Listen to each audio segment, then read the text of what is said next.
இப்போ இந்த trans Titan அப்படிங்கிற இந்த அவார்டு வந்து 12th வீக் எண்டில் தான் கொடுக்கணும். ஆனால் இங்கே 6th வீக்கே கொடுத்துருக்கான். அதுக்கான ரீசன் என்ன அப்படின்னு சொன்னால், டிரான்ஸ் டைட்டன்ஸ் தான் உண்மையான டிரான்ஸ் இந்தியாவுடைய ஃப்யூச்சர். அதில் உங்களுக்கு எந்த மாற்று கருத்துமே வேண்டியதில்லை. ஏன்னா இந்த பதவி யாருக்குமே நிரந்தரம் இல்லை. 3 மாதத்துக்கு ஒரு முறை. இப்போ உங்களுக்கு நான் வந்து அவார்ட் பண்ணியிருக்கேன்னா திஸ் எ ரோலிங் ட்ராஃபி. இது வந்து அவங்களோட சொத்து கிடையாது. அவங்களுக்கு நான் போட்டிருக்கிற பெல்ட் வந்து கம்பெனியுடைய சொத்து. 3 மாதத்துக்கு அப்புறம் பதவி அவங்க தக்க வச்சா அந்த பெல்ட் அவங்க வச்சுக்கலாம், இல்லைன்னா அவங்க வந்து சரண்டர் பண்ணிடணும். ஏன்னா நான் நிறைய முறை சொல்லியிருக்கேன், நம்மளோட பிஸ்னஸில் நம்ம டீமுக்கு யார் தடைன்னா டீமுக்கு மேலே இருக்கிற லீடர் தான் தடை. தனக்கு ஒரு விஷயம் கிடைச்சாச்சுன்னா டீமை பற்றி கவலைப்பட மாட்டார், அவ்வளோதான், தனக்கு கிடைச்சிருச்சுல்ல ரைட் அப்படின்னு உட்காந்துருவார்.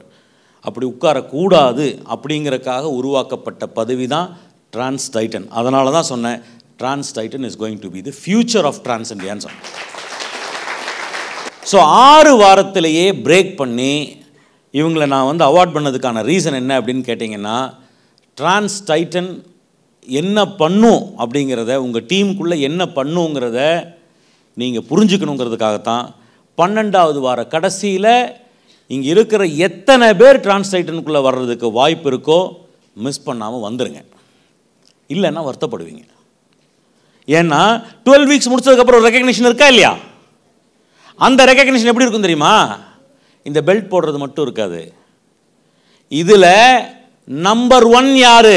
இப்போ 10 பேர் இருக்காங்கல்ல, இப்போ இதில் வந்து 1 2 3 ஆஸ் பர் லைனில் இருக்குது. So Selvakumar stands number 1. உங்களுக்கு எல்லாத்துக்கும் தெரியும் இல்லை ஃபோட்டோவில். நீங்கள் நினச்சிங்கன்னா இன்னும் 6 வாரம் இருக்குது, செல்வகுமாரை ஓவர்டேக் பண்ண முடியும் நீங்கள் விட்டு கொடுத்தீங்கன்னா. புரியுதா உங்களுக்கு? அப்போ நீங்கள் என்ன பொசிஷனில் வர போகிறீங்க?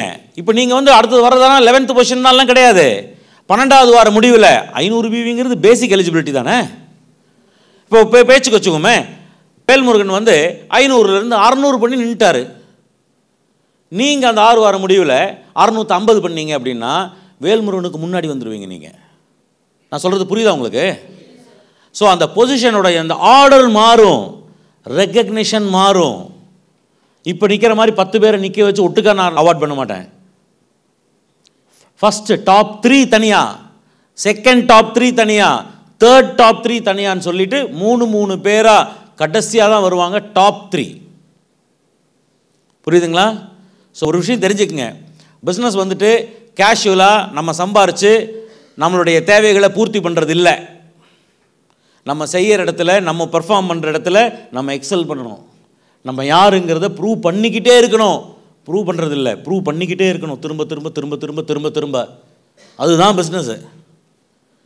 ஸோ அந்த இடத்துல நீங்கள் இருக்கீங்க. நீங்கள் அந்த இடத்துல இல்லைனாலும் உங்களை அந்த இடத்துக்கு கொண்டு வர்றதுக்கான முயற்சி தான் இந்த டிரான்ஸ் டைட்டன்.